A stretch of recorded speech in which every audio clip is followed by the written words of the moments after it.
Hey everyone, in this video I'll show you how to use CurseForge Minecraft mods. Let's get started. First, make sure your Minecraft is installed on your computer. Once that's done, close the game and open your web browser. Then go to CurseForge.com and click Get for CurseForge app in the top right. Then download the standalone version. Then open the installer from your downloads and follow the steps to install it. After installation, open the CurseForge app. On the left side, select Minecraft. If it doesn't appear, click Add a Game and let it scan for Minecraft.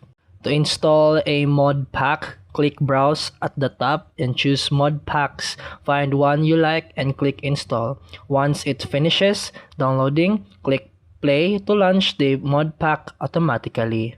If you want to install individual mods, go to Browse, switch from the mod pack to Mods, and set your game version. Choose a mod, click Install, and either create a new profile or add it to an existing one. Once your profile is ready, go back to My Mod Packs and select your profile and click Play. Minecraft will launch with your mods enabled. And that's it for today's video. If you found this helpful, please like and subscribe for more videos. See you in the next one.